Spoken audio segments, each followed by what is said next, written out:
you the latest military news update.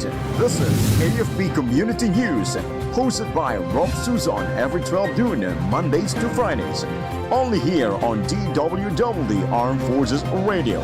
One AFP for a stronger Philippines.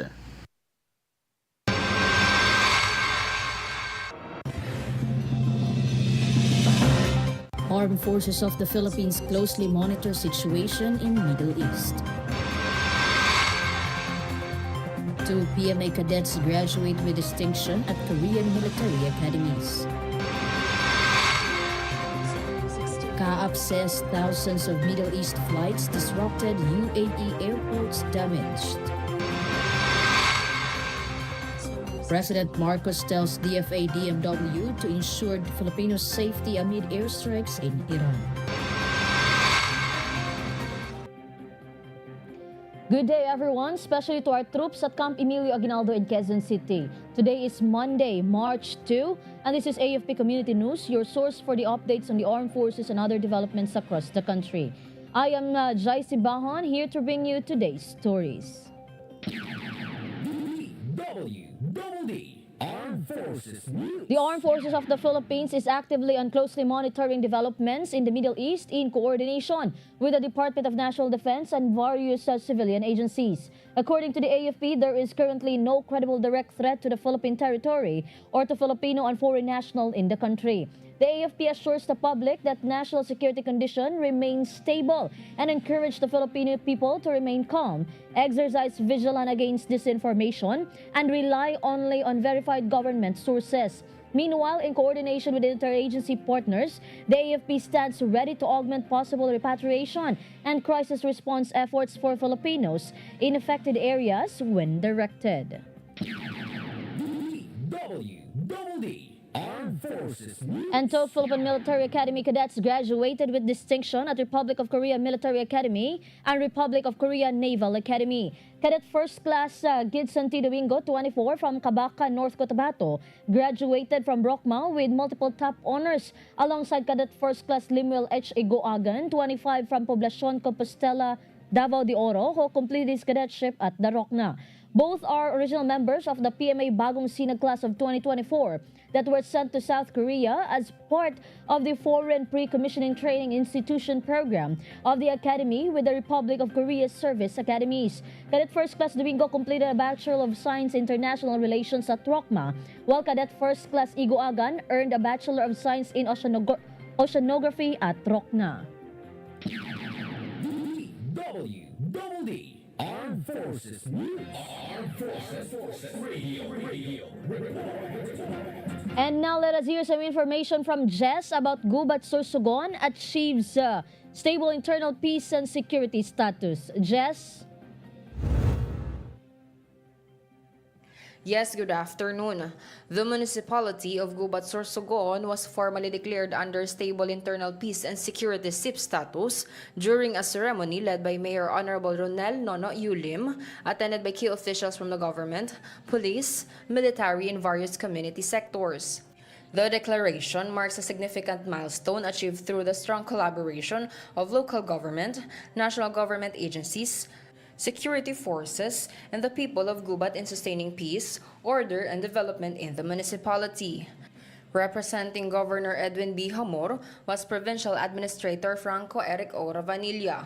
Also present were Colonel Angelo Z. Lutera, Deputy Brigade Commander of the 903rd Infantry Brigade, Police Colonel Alex C. Daniel of the Sorsogon Police Provincial Office, Lieutenant Colonel Cliff Chester L.D. Ocampo of 31st Infantry Battalion, and Lieutenant Colonel Erman Ryan C. Dalope of the 22nd Infantry Battalion, along with the representatives from Bureau of Fire Protection, Philippine Coast Guard, and the Department of Interior and Local Government. Officials emphasized that the achievement reflects not only the efforts of uniformed personnel, but the unity of the entire community in pursuing a safe, orderly, and progressive municipality.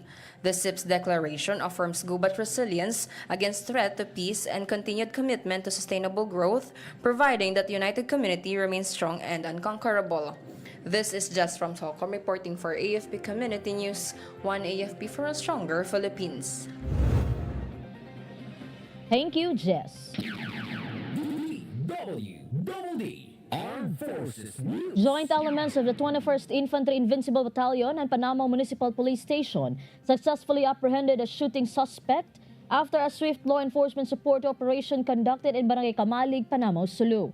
Troops from the said military and police unit responded following a report of a shooting incident involving a caliber .45 pistol. 21st IB Commanding Officer Lieutenant Colonel Ronald A. Boras said the rapid response highlighted the value of timely coordination between the Army and the police units. Meanwhile, the individual is now under police custody for proper legal disposition. DWDD Armed Forces News. And Visayas Command Commander Lieutenant General Fernando M. Reyeg led a series of unit visits in Eastern Visayas.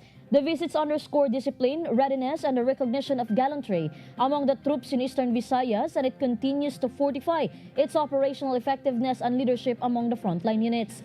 Among the units visited by the Viscom Chief were 46th Infantry Battalion in Calbiga, the Forward Operating Detachment of the 52nd Infantry Battalion in San Jose de Buan, the 78th Infantry Battalion in Mapanas, and the headquarters of the Joint Task Force Storm in Catbalogan City. Meanwhile, Lieutenant General Reyeg personally awarded the Gold Cross Medal to 5 personnel from the 46th IB, along with the Silver Cross medals and a Military Merit Medal to 3 personnel of the 78th Infantry Battalion. DWDD Armed Forces News. Armed Forces Radio. From 1st CRG, more updates from Meljoy about 702nd Infantry Brigade. Local government conduct security consultation meeting in Zambales. Meljoy. Yes, good afternoon. The 702nd Infantry Brigade, together with the provincial government of Zambales, conducted a security consultation meeting anchored on the theme Bridging Gaps, Forging Partnership in Zambales. The consultation was spearheaded by Honorable Enrico Matibag, Chairman of the Committee on Peace and Order and Public Safety, members and officers of the Armed Forces of the Philippines and Police Provincial Office of Zambales, and Mr. Jose Ferdinand Toledo, Assistant Regional Director for Operations of National Intelligence Coordinating Agency Region 3, as well as the representatives from various government agencies and private security stakeholders safeguarding critical infrastructure. Key discussions centered on strengthening public safety measures, ensuring the protection of critical infrastructure, addressing emerging external threats, and reinforcing interagency coordination through collaborative security framework. The activity concluded with message of proactive commitment underscoring the importance of unity and sustained cooperation in securing the province. This is Meljoy Nesho Arroco reporting for AFP Community News. One AFP for stronger Philippines. Thank you, Meljoy. DWDD Armed Forces News. And joint security operations of the Philippine Army and the PNP led to the arrest of 3 personalities and the confiscation of 4 illegal high-powered firearms at Barangay Bagsak, Talipao, Sulu. Through the efforts of the 1103rd Infantry Brigade and the 41st Infantry Battalion, in coordination with PNP Talipao, LGU Talipao, and the community, the suspects were arrested by authorities and firearms were recovered are now under proper custody for documentation and legal disposition. The individuals are allegedly linked to a fatal shooting incident that occurred in September 2025 at Barangay Bilaan, Talipao, Sulu. Meanwhile, progress underscored the added value of the municipality's enforcement of its gun-free and peace-centered community municipal ordinance. DWDD Armed Forces News. And for our national news, DWDD National News. the Civil Aviation Authority of the Philippines is closely monitoring flight operations following heightened tensions in the Middle East. This has resulted in thousands of disruptions to and from the region. CAOP said that since Saturday, a total of 23 international flights have been cancelled and 3 international flights have been diverted by various airlines due to safety considerations and airspace restrictions. They assured that the safety and security of passengers and flight operations remain their highest priority. DWDD National News. Armed Forces Radio. On the other line, let us hear more from Shaira about Marines conduct medical and outreach mission in celebration of CEZA's 31st founding anniversary. Shaira? Yes, good afternoon. Marine Battalion Landing Team 10 supported a joint medical mission conducted in line with the 31st founding anniversary of the Cagayan Economic Zone Authority at the Municipal Gymnasium at Centro Santa Ana, Cagayan. As part of the outreach efforts, the Marines carried out a toy and book distribution activity and provided free haircut services to children and local residents. MBLT-10 personnel also assisted in the overall execution of the mission and extended mobility support to ensure the safe transport of children to and from the medical site. The activity further strengthened civil-military relations and highlighted the Philippine Marines' sustained commitment to community service and collaboration with partner agencies and local stakeholders. This is Jhai reporting for AFP Community News, one AFP for a stronger Philippines. Thank you, Shaira. DWDD National News. President Ferdinand Marcos Jr. directed the Department of Foreign Affairs and the Department of Migrant Workers to ensure the safety of Filipinos in the Gulf region. This came after the coordinated airstrikes by United States and Israel on Iran. Marcos ordered the concerned agencies to implement contingency plans and take measures to keep Filipinos in affected areas safe. The DFA earlier expressed the Philippines' concern over the escalated tensions in the Middle East and called on all parties to seek dialogue and negotiations to bring peace and stability to the region. DWDD National News. And the Roman Catholic Archbishop of Manila asked the faithful to pray for peace amid escalating tensions in the Middle East. Manila Archbishop Cardinal Jose Advincula called on the clergy, communities of consecrated persons, and lay collaborators in the Archdiocese to offer prayers for peace to reign in the world. Catholic Bishops' Conference of the Philippines Episcopal Commission for the Pastoral Care of Migrants and Itinerant People Vice Chair and Antipolo Bishop Roberto Santos also asked the people to pray for peace to reign. Santos said that the conflict threatens not only the stability of the Middle East, but also the peace of the world, thus the need to remain vigilant in prayers and steadfast in hope. DWDD National News. Now some information from Mark about Zamboanga del Norte boost readiness through interagency territorial defense operation exercise. Mark? The 102nd Infantry Brigade, together with local government units, conducted the Kalasag Zamboanga del Norte Exercise 01-26 across 8 municipalities in the 2nd District. The interagency exercise involved the Philippine National Police, Philippine Coast Guard, Bureau of Fire Protection, disaster response teams, and community volunteers. Simulation included coastal incursions, crisis management, and disaster response to test operational readiness. The activity strengthened joint planning, command and control, communication interoperability, and rapid response capabilities among participating agencies. This is Mark reporting for AFP Community News, one AFP for a stronger Philippines. Thank you, Mark. DWDD National News. And the Philippine Ports Authority has set another record in its financial gains. This came after collecting 30.09 billion in revenues last year and declaring the largest dividend remittance ever recorded by the agency. The 2025 revenue collection is 8.86% higher compared with 2024. PPA General Manager J. Daniel Santiago said that with its consistent upward revenue trajectory, PPA is well positioned to fund ongoing and upcoming port infrastructure projects aimed at enhancing trade facilitation, improving logistics efficiency, and supporting tourism growth. DWDD National News. And the Department of Public Works and Highways Secretary Vince Dizon said the completion of the Cannon Road rock shed and tunnel and repair of the portion damaged by tropical cyclones will be completed this year. Dizon said the road works and repairs will start this week as the 270 million budget is ready for the remaining 100-meter rock shed. He explained that they saw that the rock shed is effective, but the problem is that it was not finished as it was hit by typhoon last.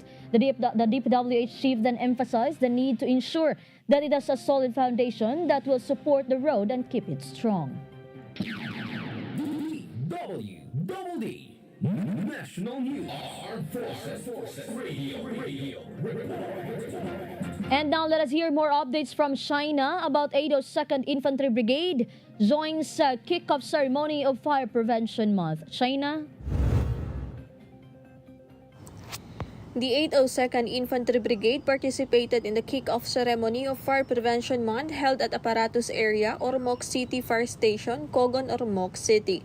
The activity marked the official launch of nationwide observance of Fire Prevention Month, emphasizing the importance of fire safety awareness, preparedness, and prevention in safeguarding lives and properties. The ceremony gathered representatives from various government agencies, uniformed services, local officials, and other stakeholders in a unified commitment to promote fire safety within the community. Through its participation, the brigade reaffirmed its commitment to interagency cooperation and community partnership in advancing programs that enhance public safety and security in Ormoc City. This is Jhai Naraneta reporting for AFP Community News, 1 AFP for Stronger Philippines. Thank you, China. DWDD. National News. And the Department of Social Welfare and Development, serving as chair in the 2026 Association of Southeast Asian Nations Socio-Cultural Community, will champion inclusive development as one of the key priorities at the ministers' meetings in Makati City. DSWD spokesperson Assistant Secretary Irene Dumlao said the Philippines will push for inclusive development that ensures no sector is left behind, especially those who are most vulnerable to risks and crises. She emphasized that strengthening social protection is essential to help individuals and families cope with challenges and participate meaningfully in development. Dumlao added the Philippines will push for the adoption of a community-driven development approach to social protection to empower communities to directly participate in identifying their needs and implementing solutions. DWDD. National News. And the Bureau of Customs reminded travelers about the existing policies on the bringing and taking out of Philippine and foreign currencies. Under current regulations, travelers are allowed to carry foreign currency, including cash and similar travel funds, according to a news release Saturday. However, when the total amount exceeds $10,000 or its equivalent in other foreign currencies, the full amount must be declared to the BOC upon arrival or departure. The declaration may be accomplished through the e-travel system prior to travel or at designated BOC counters at airports and seaports. DWDD. National News. Armed Forces Radio. From Cebu, let us hear the report of AMI about Naval Forces Central supports tree planting activity in Toledo City. AMI? The Naval Forces Central actively participated in the Green Valentine tree planting activity held in Sapandaco, Toledo City, Cebu. A total of 1,000 tree seedlings were planted through the collective efforts of the Naval Forces Central personnel, representatives from SMNI News and DYAR 765 SMNI Digital Radio Cebu, along with local stakeholders and community volunteers. The activity underscored the strong collaboration between the military, media partners, and the local community in advancing environmental conservation initiatives. Naval Forces Central reaffirmed its commitment to environmental protection efforts and to strengthening partnerships that foster sustainable and resilient communities. This is Army reporting for AFP Community News, 1 AFP for Stronger Philippines. Thank you, Ami. DWDD. National News. And Senate President Vicente Soto III has filed a bill seeking to reorganize the Department of Public Works and Highways. This came amid reported corruption involving public infrastructure projects. Soto filed the Infrastructure Governance Act, which aims to revisit the department's mandate, powers, organizational structure, and operational framework. The bill's explanatory note read that it is imperative to revisit the organization of the DPWH to identify where the gaps are and where opportunities for corruption lie. DWDD. National News. And Philippine exports in January rose by 7.9% to 7.1 billion US dollars from 6.6 billion US dollars posted in the same month last year. The increase marked the longest expansion in more than a year and the highest export level since October 2025. Data from the Philippine Statistics Authority showed that electronic products remained the top export in January. The Department of Trade and Industry said export volumes of critical minerals rebounded at the start of 2026 due to renewed production and stable global demand. DWDD National News. Armed Forces Radio. We have more updates from Junes about AFP strengthens West Philippine Sea awareness among Bucor personnel in Puerto Princesa. Junes. The 6th Civil Relations Group, Civil Military Operations Command Armed Forces of the Philippines, conducted an information and education campaign on the West Philippine Sea for personnel of the Bureau of Corrections at the Iwahig Prison and Penal Farm on February 27, 2026. The activity aimed to enhance awareness and deepen understanding of issues concerning the West Philippine Sea, including its historical context, legal foundations, and significance to national sovereignty and security. The discussion also highlighted the country's maritime entitlements under international law and the continuing efforts of the government to uphold and protect its territorial integrity. Resource speakers from the 6th Civil Relations Group emphasized the importance of informed citizenry and the role of government institutions in promoting accurate information on matters of national interest. An open forum followed the presentation, allowing participants to raise questions and express insights regarding the topic. The campaign forms part of the Armed Forces of the Philippines, continuing civil-military operation initiatives to strengthen public awareness, foster patriotism, and promote unity on issues affecting the nation. This is June's reporting for AFP Community News, 1 AFP for Stronger Philippines. Thank you, Junes. We have another update from Kath about Tau West spearheads West Philippine Sea Advocacy Ride for 53rd Founding Anniversary. Kath? Yes, Jhai, good noon. The Tactical Operations Wing West spearheaded the West Philippine Sea Advocacy Ride as part of the unit's 53rd founding anniversary celebration. The activity gathered around 200 participants, including military personnel, local government officials, partner agencies, riding groups, and community members. In his message, Wing Commander Brigadier General Jose Johnson T. Graida emphasized that protecting the West Philippine Sea demands sustained operational readiness, vigilance, and the active involvement of the Filipino people, stressing that national security is a shared responsibility. The said proceeds will be allocated to assist residents and students of Barangay Pag-asa in the municipality of Kalayaan, Palawan, reinforcing TAWA's continuous commitment to supporting frontline communities and advancing its mission beyond air defense operation. This is Scott reporting for AFP Community News, 1 AFP for Stronger Philippines. Thank you, Kath. DWDD National News. For our final news, Malacanang assured President Ferdinand R. Marcos Jr. is well and healthy. Palace Press Officer Claire Castro dismissed rumors that the chief executive was brought to St. Luke's Medical Center in Quezon City. Castro said Marcos even had a private meeting with the presidential management staff last weekend. Numerous false claims about Marcos's health conditions have circulated online. Marcos has recovered from diverticulosis, a digestive condition involving inflammation of small pouches in the colon, and he has resumed his public engagements and remained active. DWDD National News. And that's all for today's broadcast. Thank you for joining us, especially to our audience in our DWDD AFP Radio Facebook page. Don't forget to tune in tomorrow for more updates, same time, same station. Again, this is Jhai Simbajon for AFP Community News, 1 AFP for a Stronger Philippines. Behold the latest military news update. This is AFP Community News, hosted by Rob Suzon every 12 noon, Mondays to Fridays. Only here on DWDD Armed Forces Radio. One AFP for a stronger Philippines. Ito ang DWDD 1134 kHz AM. Balita, impormasyon at musika. Ito ang DWDD AFP Radio. Boses ng Kawal Pilipino.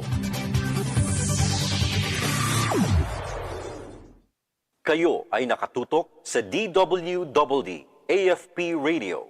Kami po ay kasapi ng KBP, Kapisanan ng mga Broadcaster ng Pilipinas.